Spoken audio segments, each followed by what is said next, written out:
Few moments in history have so dramatically reshaped both technology and culture as Ridley Scott's groundbreaking work on Apple's 1984 commercial. This wasn't just an ad. It was a revolution that forever altered how we view Apple and the tech industry at large. But here's where it gets controversial. The very company that was once cast as the rebellious underdog is now often seen as the dominant big brother itself. Curious how that happened? Let's dive in. Science fiction and real-world tech breakthroughs rarely intersect in such a powerful way. While shows like Charlie Brooker's Black Mirror have eerily predicted technological futures, and Stanley Kubrick's 2001 A Space Odyssey envisioned advanced innovations decades ahead, few creators have directly influenced the tech world's trajectory. Ridley Scott stands out as a rare exception. Just a year after directing the iconic sci-fi film Blade Runner, Scott was tapped to craft a commercial that would introduce the Apple Macintosh personal computer to the world in 1984, a moment that would help redefine computing and brand identity forever. After immersing audiences in the dystopian rain-soaked streets of Los Angeles with Blade Runner, Scott shifted gears to the present-day tech revolution. Advertising producer Richard O'Neill hired him to create a bold, cinematic commercial for Apple's new Macintosh 128K. The concept drew inspiration from George Orwell's novel 1984, a story about oppressive control and the fight for freedom.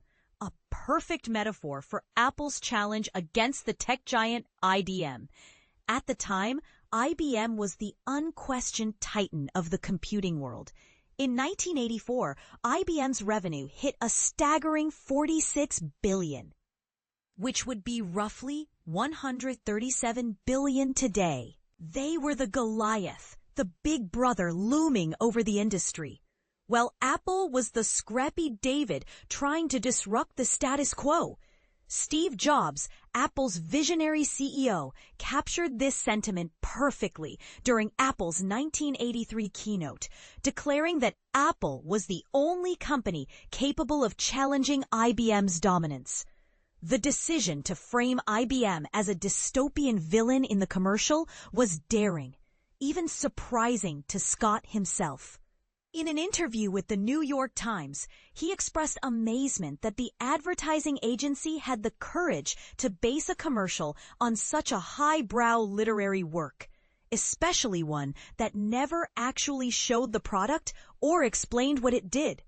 The ad cost around $400,000, a hefty sum at the time, but it delivered a cinematic spectacle unlike anything seen before in advertising. The commercial featured a young woman running through a grim Orwellian crowd, ultimately hurling a sledgehammer at a massive screen broadcasting the authoritarian Big Brother figure. The explosion symbolized the shattering of IBM's control and the dawn of a new era in personal computing. Premiering during Super Bowl XVIII, the ad stunned viewers and quickly became a cultural phenomenon. News outlets replayed it repeatedly, providing Apple with priceless free publicity.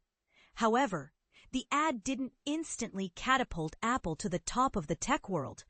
Instead, it served as a powerful branding moment, positioning Apple as the creative, rebellious challenger to the corporate giant IBM.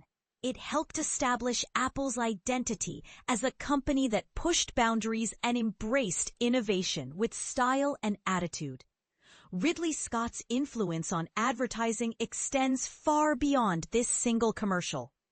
Early in his career, he and his brother Tony Scott, who later directed hits like Top Gun and True Romance, founded Ridley Scott Associates, RSA, a production company that created thousands of commercials. From toothpaste to bread to luxury perfume, Scott honed his storytelling skills in the advertising world, blending cinematic techniques with marketing. For fans of Scott's work, Or those fascinated by the art of commercials? There's a remarkable compilation showcasing his advertising career. It reveals how he innovated not only in feature films like Alien and Gladiator, but also in the realm of short-form storytelling. The 1984 commercial, in particular, set a new standard for Super Bowl ads, turning them into must-watch spectacles that rival the game itself in excitement and production value. Reflecting on the legacy of the 1984 ad, Scott noted that it helped ignite the Super Bowl advertising frenzy. What once cost about $1 million per minute of airtime has now skyrocketed to around $7 million per minute, underscoring how much the commercial landscape has evolved. Today, the 1984 commercial is hailed as one of the greatest advertisements ever made, a pivotal moment in Apple's history that laid the groundwork for the sleek, innovative brand image the company maintains. Without Scott's visionary and risky approach, Apple might not have become the tech powerhouse it is today, with Steve Jobs celebrated as a pioneering figure in technology and innovation. But here's the twist that many overlook. If a similar ad were made today, Apple itself would likely be cast as the big brother, the dominant force controlling vast swaths of the digital world. As of June 2024, Apple's market capitalization stands at an astonishing $2.6 trillion, with iPhones, MacBooks, and other devices deeply embedded in everyday life worldwide. The company's cultural influence is so pervasive that it arguably embodies the very corporate control it once rebelled against. So thanks to Ridley Scott's visionary commercial, Apple's image was forever transformed, from underdog challenger to tech giant. But does this shift raise questions about the nature of power and innovation in the tech industry? Is Apple's current dominance a natural evolution, or does it betray the rebellious spirit that the 1984 ad so boldly celebrated? We'd love to hear your thoughts. Do you agree that Apple has become the new big brother? Or is this comparison unfair?